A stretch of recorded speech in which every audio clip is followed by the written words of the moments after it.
All right, we are now joined by former UFC bantamweight champion and current number 9 ranked contender Cody Garbrandt. Cody, thank you for the time today, sir.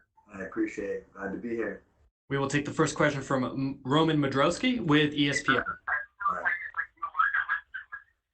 Sorry about that. Hey, Cody, I want to get your thoughts on the other bantamweight bout between Aljamain and Cody, and if you have a prediction, I'd love to hear it. Yeah, I really don't care about the other bantamweights. I'm just focused on my fight. Being the best and winning those fights, and look forward to future matchups with them in the future, and see how this bantamweight division unfolds after this weekend, and going from there. Cool. Thank you. We will take the next question from Caroline Pierce with BT Sport. Cody, Caroline Pierce here. It's been a while. Love the beard. How are you doing? Doing great. Yeah, the quarantine beard. I like it a lot. Look, it's been a tough time for you. The time off, the injuries, hospitalization that you talked about, as well as obviously the losses. Talk to us about what's been the biggest challenge for you during this time. I think that life has thrown a lot of challenges. Inside a career, outside of the career, life itself. For me, it wasn't really a challenge. It was just about staying motivated, staying driven. Knowing that life is a marathon, not a sprint. Just constantly reminding myself. You go through these hardships in your life, these hard roads you have to battle up. I knew that losing the title was going to be a hard thing to do, but to regain it was even going to be harder. So I had to just basically, physically, mentally build myself up for what I was able to do. What was able to need to be done to reclaim that title. And I feel like I've battled my demons. I've corrected a lot of my errors, mistakes, things that I needed to do.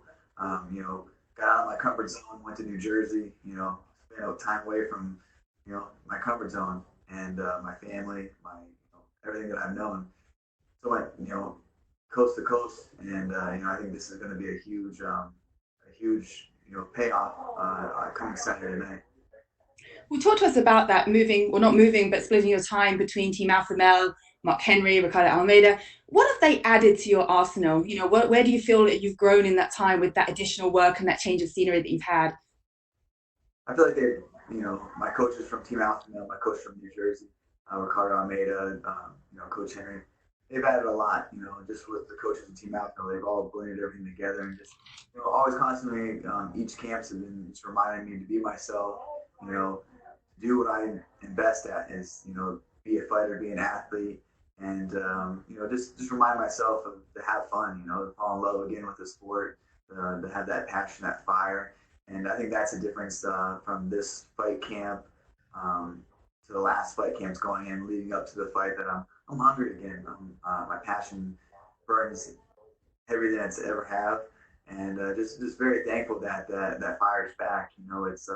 It sucks to lose it. I love fighting so much that I hate it at times, and every time that I try to walk away from fighting, I feel like I was always drawn back. And knowing this is my true purpose in life is to be a fighter and use these God-given skills that I was blessed with to provide for my family, to make a better life for myself, to become the best in the world. And just putting the hard work in and the daily grind is going to be a huge payoff come Saturday. Really can't wait to see that. You must have confidence. You know what you can do with your hands. It sounds like obviously you've been working on the ground game even more as well.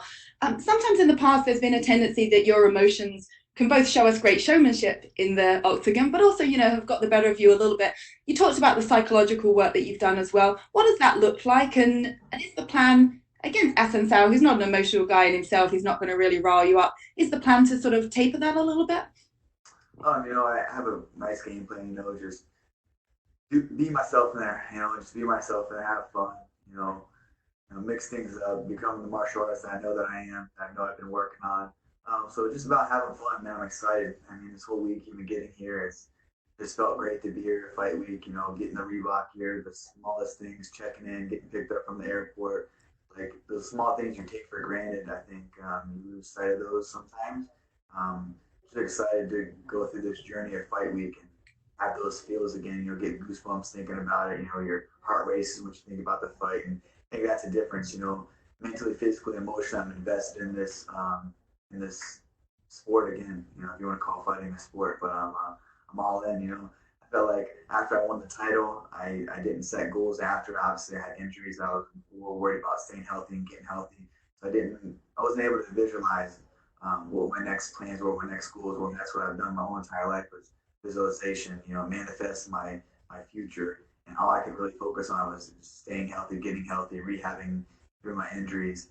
And now I was able to have that time to really reflect and just train and get back to the grind. Hard work pays off. That's as simple as that. Hard work pays off. And all of this will obviously be targeted towards Rafael Hassan. So, what challenge does he bring to the table, to the cage, if you like? I mean, I have a lot of respect for Hassan Sal. He's been, there's not many WC guys left around, and he's one of those guys that's fought and been in the top five, for quite some time now. He doesn't bring the most exciting fights. He's kind of more of a counter striker. So, just for me, it's just, my game plan is just to stay busy, do more than him, and, push the pace on him and make him fight. Well, I'm looking forward to seeing this new revived and energized version of you in there. So, best of luck. Thanks, Carolyn. And we will take our next questions from Nolan King with USA Today. Appreciate the time today, man. Just kind of going off of what was just asked of you. You talked about the mental side of things and the physical adjustments. When you go back and you look at the 3 losses that you had and the changes that you've made, what do you think the biggest adjustment you've had to make coming into this fight is? The hard work, working. Believed in it. Just didn't go in and clock in. I went in for a purpose to get better each day, to push myself to the limit. I always train hard, I always do that, but really investing in myself, becoming a better martial artist. I mean, I traveled 3,000 miles across the country, left my family, left the comforts of my home, left my comfort zone to get out of it, and that's what I really need. I had new guys, that are hungry to challenge me, to be battle tested, come back to Sacramento in between camps. And the same guys, are still battle testing me, and so just getting ready for war, getting ready for that battle, and just putting yourself in those tough situations, getting out of your comfort zone, and just putting the work in. That's really what's different, No excuses, no injuries, no mental setbacks, no emotional setbacks. Just really trying to find peace in my life. My family brings that to me, and knowing when I was away from them, what I was sacrificing, what I was missing out on, just all going to contribute to my success on Saturday night. And you've talked in the past about potentially moving down to flyweight. Is that still on your plate after this one? We'll see, man. We'll see how the bantamweight shakes up. I want to be the best in the world, and that's what I set out to do.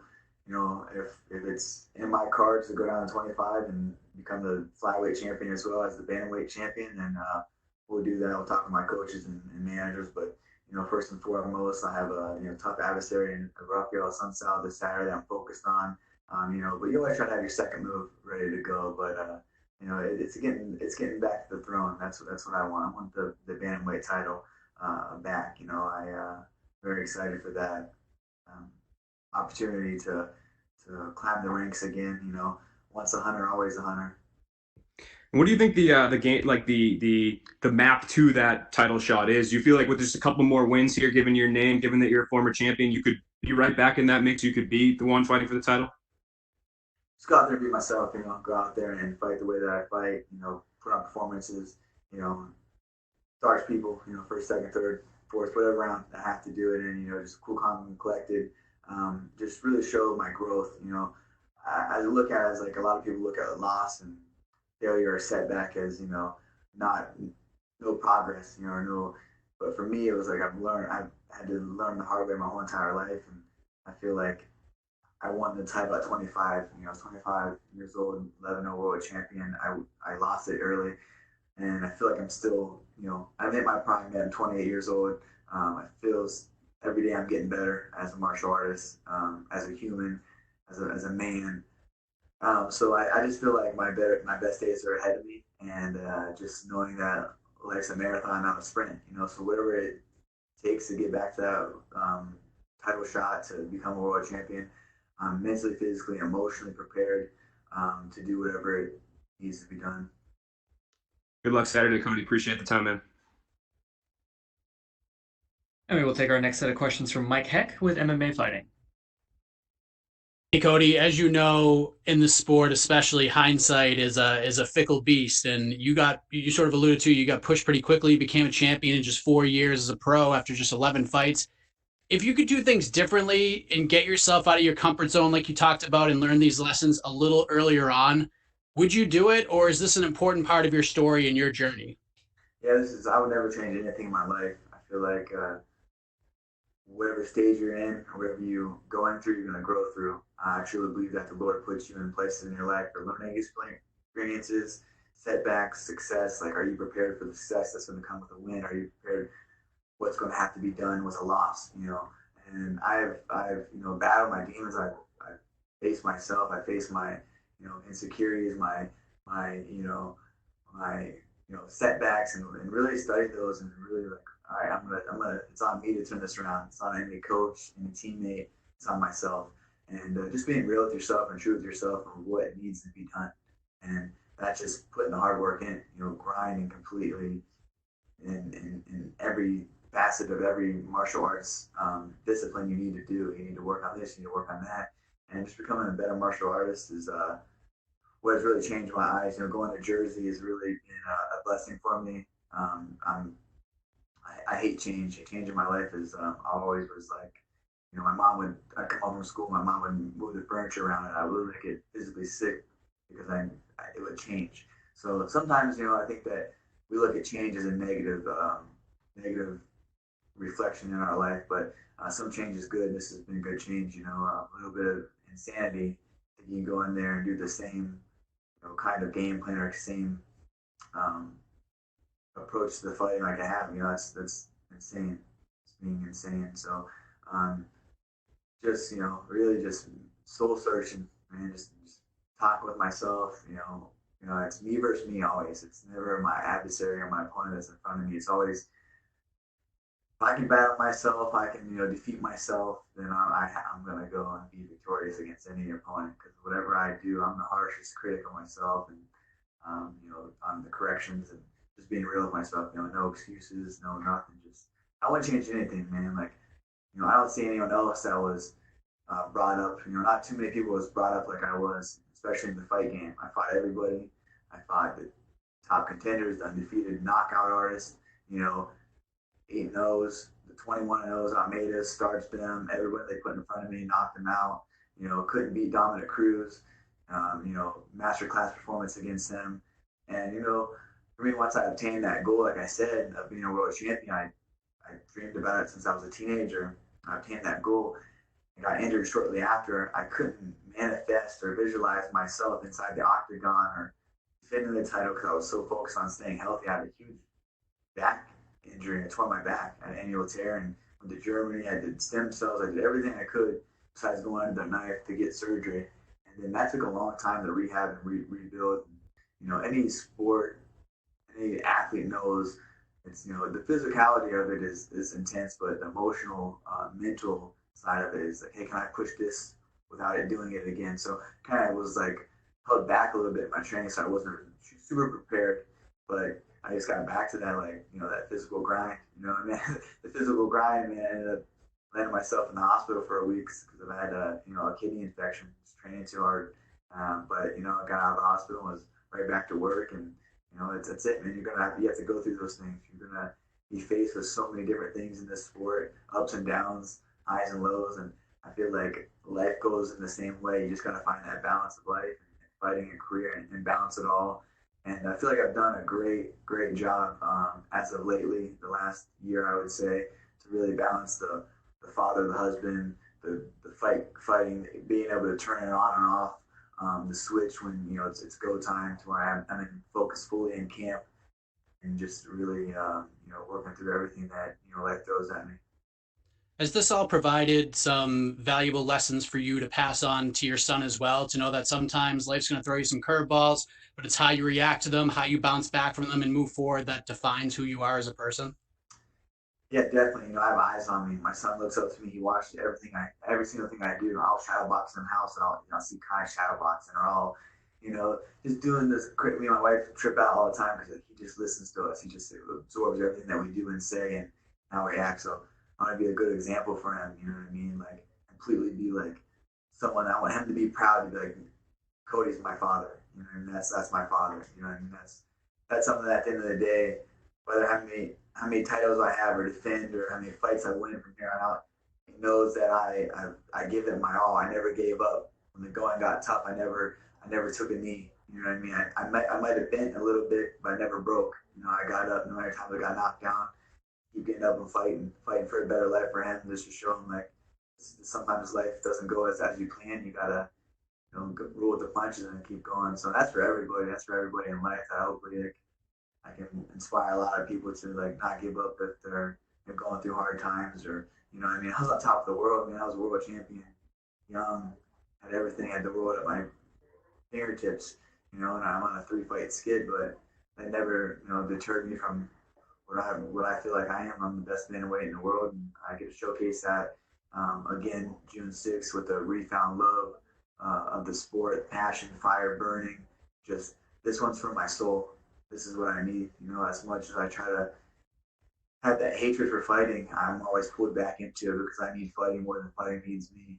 And at the end of the day, that's my purpose, and this is how I'm going to hopefully help a lot of people get inspired and motivated. And my son is looking at me, watching my every move to just remember that everything happens for a reason. No matter where you're at in life, you gotta just keep, put your head down or head up and keep chugging along.